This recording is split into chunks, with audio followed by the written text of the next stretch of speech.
Pour pouvoir l'affronter, tu dois le connaître. Tu dois connaître son nom. Pour pouvoir le dépasser, pour pouvoir transcender, tu dois savoir qui est cet ennemi. On va parler dans ce podcast de ton ennemi, de ton pire ennemi, et puis plus particulièrement, plus spécifiquement, de l'ennemi de tes clients. Et on va voir à quel point cet ennemi a du sens. Cet ennemi a une nécessité pour toi d'être connu. Mais avant toute chose, avant d'en parler en détail et de voir tous les secrets, tous les mystères qui se cachent derrière cela, je te souhaite la bienvenue. Nous sommes sur le business de la connaissance. Je suis Nick Open. Et dans ce podcast, comme dans tous les autres, nous allons apprendre à transformer tes connaissances en or et t'aider à créer ton empire. Et justement, lorsqu'on parle d'un empire, parce que ton empire, c'est un empire du bien, c'est un empire qui est vertueux, un empire qui veut aider les autres, eh bien, lorsqu'il s'accroît, comme tout empire, eh bien, il va rencontrer des forces opposées. Et ces forces opposées vont empêcher cet empire de se développer. Cet empire qui, encore une fois, est un empire du bien. Ces forces opposées, ce sont tes ennemis. C'est ton ennemi. Et si je voulais aborder ce sujet avec toi aujourd'hui, c'est que tout simplement, ça a été la discussion du jour avec un ami à moi et à qui je fais un gros coucou. Et on parlait justement de l'ennemi commun et on était en train de réfléchir, de définir quel était son ennemi commun. Parce qu'il sait comme moi à quel point c'est fondamental pour son activité de connaître son ennemi commun. Alors pourquoi est-ce fondamental? Bien pour cela, on va revenir un petit peu en arrière. Et on va revenir un petit peu en arrière sur le podcast que j'ai fait jeudi dernier, qui, si tu ne l'as pas déjà écouté, eh bien, je t'invite à le faire vivement. Sur ce podcast-là, de quoi a-t-on parlé? On a parlé de la qualité de se démarquer de la concurrence. On a compris que si tu voulais vendre, ne serait-ce que vendre, purement et simplement, et même si tu voulais vendre plus qu'avant, et si tu voulais surtout ne pas tirer tes prix vers le bas, ce qui est la pire des choses à faire. Et généralement, quand on tire ses prix vers le bas, c'est que finalement, eh bien, on n'a pas quelque chose d'exceptionnel à proposer, même si on espère, même si on souhaite que ce soit le cas. Et au final, on se retrouve à se dévaloriser pour espérer avoir ne serait-ce que l'attention d'un ou deux clients. Alors, tu dois absolument éviter cela. Tu dois éviter cela parce qu'il en va de la survie de ton activité, purement et simplement. Il ne faut pas chercher plus loin. Si tu commences à tirer tes prix vers le bas, c'est que ton activité elle est en danger. De même, au-delà de ça, comment on va faire? Eh bien, en se démarquant de la concurrence, en développant ta propre marque, ta propre identité, ton propre univers. Créer son univers, je ne vais pas rentrer dans le détail, on en a déjà parlé. Créer son univers, c'est quelque chose qui va te permettre de, 1, fédérer beaucoup plus, 2, créer un véritable lien avec les personnes qui te suivent, 3, faire en sorte que ceux qui te suivent deviennent des évangélistes, c'est-à-dire qui parlent de ce que tu fais, qui apportent la bonne parole, qu'on parle d'évangélistes autour d'eux, donc finalement ils te promotionnent sans que tu leur demandes. Et également, 3 ou 4, je ne sais plus à quel numéro on en est, c'est pas bien grave, c'est que ça va te permettre tout simplement de faire plus de ventes parce que tu es plus mathématique et de ne pas être une copie d'une copie d'une copie. Il n'y a rien de pire que ça. Et en faisant les mêmes choses, eh bien, on ressemble à tout le monde et finalement, que choisir quand tout le monde est pareil.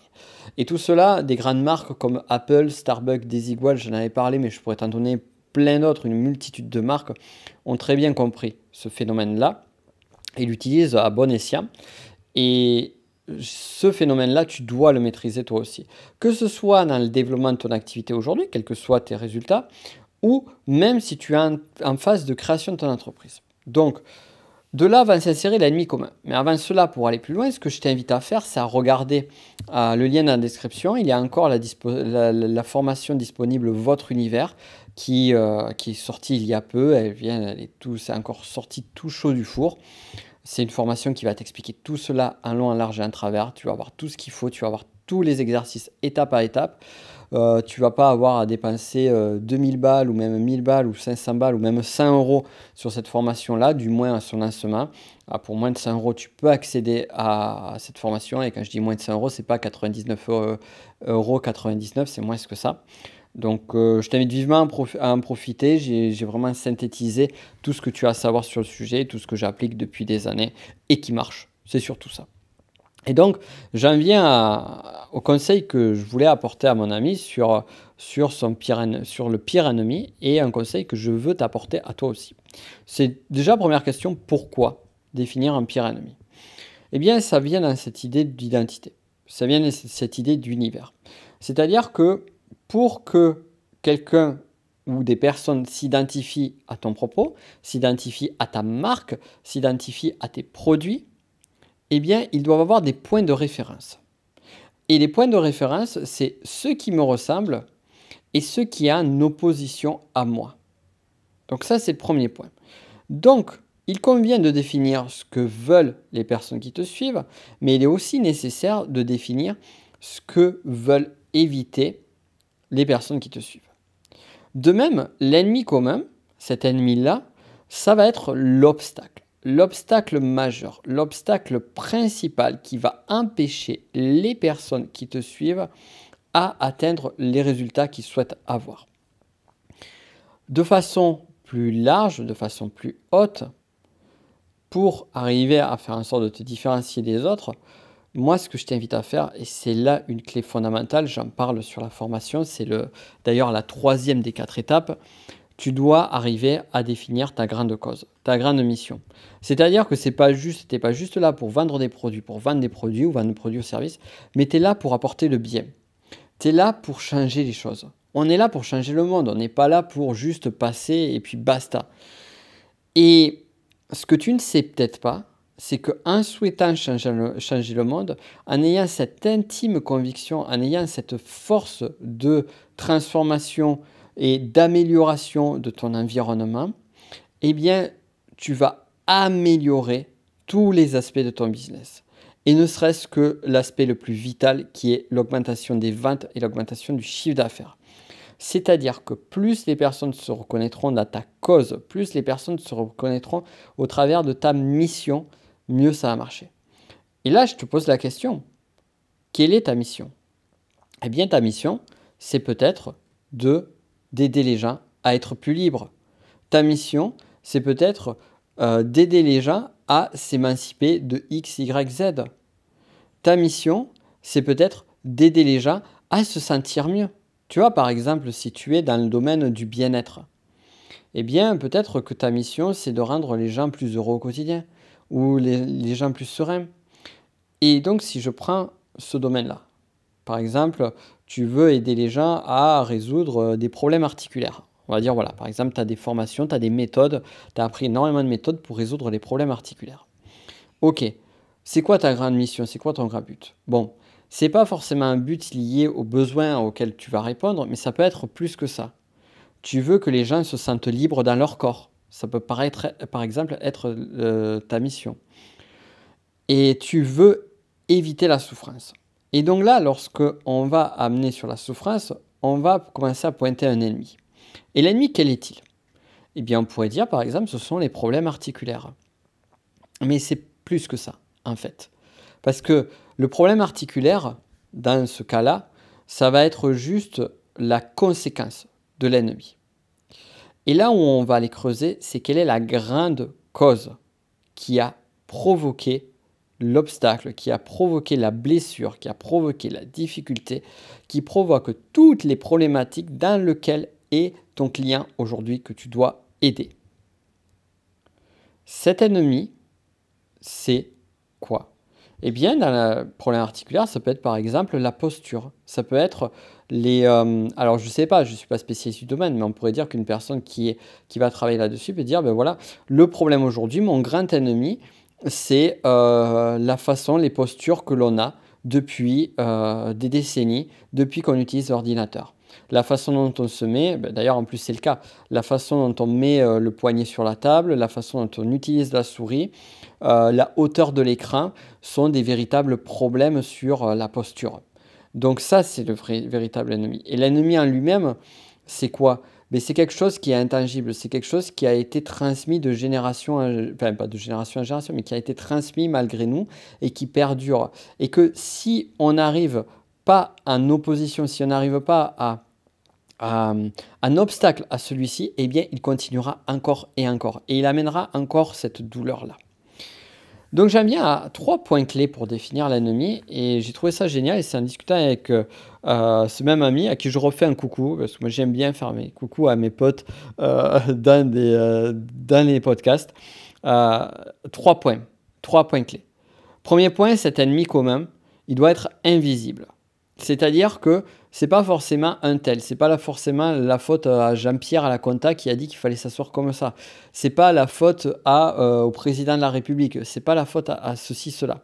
Non, on va pas pointer du doigt quelqu'un. D'ailleurs, pointer du doigt quelqu'un, c'est le meilleur moyen de se retrouver avec un procès au cul. Donc c'est là aussi, excusez-moi, je suis un peu vulgaire, mais l'expression était de bonne aloi, dirons-nous. Donc ça va être la pire des choses. Non, l'ennemi doit être invisible. Donc par exemple, si on revient à la Renaissance italienne, qui est une période historique que je connais bien, eh bien, on avait un prêcheur qui a été d'ailleurs terrible, un frère dominicain à Florence, qui a réussi à faire un espèce de coup d'État à l'époque justement de la gloire des Médicis. Il s'appelait Jérôme Savonarola. Et ce prêtre dominicain a commencé à pointer du doigt un ennemi qui était l'Église et qui était en gros le faste, les puissants qui étaient dans le faste, dans la luxure et qui manipulaient le peuple. Et donc du coup, il a pointé cet ennemi du doigt et il a réussi à fédérer tout le peuple florentin jusqu'au point qu'ils ont réussi quand même à faire repousser les Médicis du pouvoir. Bon, après, ça a été un chaos terrible jusqu'à un moment donné où finalement ils sont revenus. Bon, ça, c'est une autre histoire. Mais là, ici, pour te donner cet exemple-là, ce personnage-là, qui finalement avait forcément une intention qui, de son point de vue, était bonne, mais d'un point de vue historique, était plutôt négative, eh bien, il a réussi à trouver cet ennemi commun. Mais sauf que l'ennemi commun n'était pas le bon. Nous, on va trouver le bon et on va rester dans une démarche vertueuse.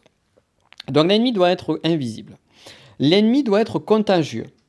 Contagieux, ça c'est la seconde partie. C'est-à-dire qu'il doit si on n'agit pas contre lui, eh bien il va se viraliser, comme un virus. Si tu ne soignes pas le virus, si tu ne soignes pas le virus de la grippe ou des virus un petit plus terribles encore, eh bien ils vont se développer autour de soi. On avait vu, par exemple, les années, moi je me rappelle très bien de cette époque-là étant ado, les années 90, c'était l'époque du sida. Et là, typiquement, on avait un ennemi commun qui a été un ennemi invisible. On ne le voyait pas, on pouvait le nommer sans forcément le voir. Et il était contagieux si on n'agissait pas contre. Et c'est là que sont arrivés de grands mouvements et de grandes causes contre. D'ailleurs, regarde, toutes les grandes causes humaines, toutes les grandes causes, que ce soit la cause animale, les causes pour la faim dans le monde, les causes par exemple, sur le maltraitement et autres, toutes les grandes causes, ou sur la pauvreté, eh bien, on retrouve ces points. 1, un ennemi invisible. 2, il est contagieux. Et 3, et le troisième point, c'est celui qui va être tout aussi clé, c'est de se regrouper pour le vaincre. C'est-à-dire que c'est l'union qui va permettre de créer ce regroupement pour arriver à vaincre celui-ci. Donc, on en vient où? Parce que là, on a expliqué tout cela et on va en venir à ton business à toi. Eh bien, ce qui est génial, moi je crois vraiment, je crois sincèrement à cela et je trouve que c'est la manière la plus vertueuse et la plus géniale de faire de l'entrepreneuriat. Et d'ailleurs, ça fait partie d'une des causes pour lesquelles je me bats. Je me dis que l'entrepreneuriat est une des meilleures façons de pouvoir changer le monde, de pouvoir améliorer le monde. Et justement, en le faisant bien. Et en le faisant bien, en le faisant dans cette dynamique-là, qui est que on va identifier justement une grande cause, et de cette cause-là, on va identifier l'ennemi. Et on va aller lutter contre cet ennemi pour améliorer tout ce qu'il y a autour de nous. Alors là, ok, tu vas me dire, bon ben Nicolas, c'est bien joli et bien beau ton rêve utopique, mais dans mon business, qu'est-ce que ça va en rapporter? En fait, ça va te rapporter absolument tout. C'est-à-dire que le fait de définir ton ennemi commun, eh bien, ça va te permettre de fédérer des gens autour de toi. Ça va te permettre de fédérer des personnes qui vont être dans une même dynamique que toi. Ça va te permettre de fédérer des personnes et de les engager. Déjà, avant de les fédérer, de les engager à ton message, de les sentir beaucoup plus impliqués, de elles vont beaucoup plus acheter tes produits parce qu'elles vont te voir également, et c'est ça qui est chouette, et c'est là où il faut aller sur l'ennemi commun. Elles vont te voir comme un porte-étendard d'une cause commune qui est une grande et noble cause. Et pour avoir cette noble cause, il faut savoir contre quoi se bat cette cause. Bien évidemment, il faut savoir pourquoi on se bat, mais aussi contre quoi. Les deux pendant, le côté contre et le côté pour, les deux extrêmes sont nécessaires. Les deux facettes de la même pièce doivent être présentes et doivent se rassembler. Et c'est là que justement, eh bien, tu vas faire la différence, parce qu'entre une personne qui va juste être là pour faire son business pour son business, répondre juste à un besoin et prendre son pognon et dégager, et à côté de ça, une autre personne qui va répondre aux mêmes besoins, mais qui derrière a un véritable message et un message fort autour d'elle, eh bien, crois-moi que les gens vont pas se poser la question très longtemps. Consciemment ou inconsciemment, ils iront vers la seconde personne. Donc, à toi d'être cette seconde personne. À toi d'apporter cela. Et ça va être juste génial. Alors, comment faire pour définir cet ennemi commun à ce stade-là? Bon, mais déjà, je t'ai donné pas mal d'infos. Déjà, je t'ai donné pas mal d'infos qui sont juste pertinentes là-dessus. Le premier point, le point clé, c'est de définir ta grande cause. La grande cause pour laquelle tu te bats. L'ennemi commun, ça ne sert à rien de définir si tu n'as pas la cause au départ. Pour définir cette cause doit être en rapport avec tes valeurs. Quelles sont les grandes valeurs que tu défends? C'est quoi tes grandes valeurs? C'est quoi la chose qui se cache derrière la grande mission? Définis cette mission-là. Il peut y en avoir plusieurs, mais il va y en avoir une qui va être un petit peu plus haute que les autres. Tu n'as pas besoin d'en avoir 36. Et cette mission-là, c'est pas juste froidement d'un point de vue très stratégiste, je vais dire, ah ben c'est ça parce que c'est ça qui marche. Non, c'est quelque chose qui, toi, doit te toucher intimement. Toi, quelque chose doit te révolter ou doit te motiver. Tu dois sentir tu vois, quand je te parlais tout à l'heure d'un business vertueux, eh bien c'est quelque chose, on le sent à ma voix. C'est quelque chose pour lequel je me bats. C'est quelque chose qui me met en énergie positive. Une fois que tu as défini cette cause-là, et ça je te l'explique en détail sur la formation, donc c'est pour ça que je t'invite à regarder le lien sur la formation Votre Univers, parce que tu vas avoir les questions et les clés étape par étape pour définir tes valeurs clés et pour définir de façon claire, nette et précise cette grande cause. Une fois que c'est fait, on en vient à l'ennemi commun, et pas avant. Et ton ennemi commun, c'est ce qui empêche cette grande mission, ce qui empêche cette grande cause de se réaliser. C'est tout ce qui va se mettre en opposition à cela. Tu vois, si on prend le personnage de Batman dans les comics, Batman, il se bat pour la justice, il se bat pour l'ordre. Et son opposé, c'est le Joker, son grand némésis. Et ta grande némésis, normalement c'est un nom féminin. Et le Joker, il représente quoi? Ben, il représente le chaos, il représente la folie. Donc, de justice et d'ordre, on a le chaos et la folie. Et ton ennemi, eh bien justement, c'est quelque chose qui doit être dans cet ordre-là. Tu vois, par exemple, moi, ce contre quoi je me bats, c'est le business que j'appelle de marketeux malsain, où on va mentir pour avoir son résultat et puis prendre le pognon et puis après se barrer en courant. C'est un business que j'appelle un business sans âme, un business sans cœur. Donc un business qui va pas être un business vertueux, mais qui va au contraire plus détruire qu'il va construire. Et moi, ça me rend fou, ce type d'ennemi-là. Et après, comme notre ami Batman, on peut même aller plus loin, c'est qu'on a un grand ennemi, donc le Joker, mais on sait que Batman, eh bien, il a d'autres ennemis, il a double face, il a l'homme mystère, et ainsi de suite. Donc on peut aussi identifier d'autres ennemis qui vont empêcher les personnes d'aller sur la route de leur accomplissement. Par exemple, pour moi, tout ce qui est concept tout ce qui va être les pensées, les paroles, tout ce qui va être lié à cette notion que finalement on ne peut pas évoluer, on ne peut pas changer, qu'il faut rester dans le rang, qu'il faut rester dans son truc, qu'il vaut mieux râler plutôt que de prendre des actions pour changer sa vie. Eh bien moi, ça me rend fou quand j'entends des discussions comme ça. Et ça aussi, c'est un autre ennemi. C'est pas forcément mon ennemi principal, mais c'est un ennemi. Donc je t'invite vraiment à te poser la question de ton ennemi. Et pour aller encore plus loin dans la formation, j'insiste là-dessus parce que je sais qu'elle va vraiment être utile. Et j'ai mis beaucoup de cœur à faire cette formation-là et surtout à travailler ces sujets, parce que ça fait des années que je travaille sur ces sujets-là. Donc la formation, elle va t'aider à définir ton ennemi. Avant de définir ton ennemi, elle va t'aider à définir ta cause, ta grande cause. Avant de définir ta cause, elle va t'aider à définir ton univers, tout ton univers, ton business pour te différencier. Et avant ton univers, on repart à la base, elle va t'aider à définir ton identité publique. Donc la formation est juste en dessous et puis surtout au-delà de ça, à quoi ça va servir? Ben, à mieux développer ton activité, à mieux vendre, à te démarquer de la concurrence.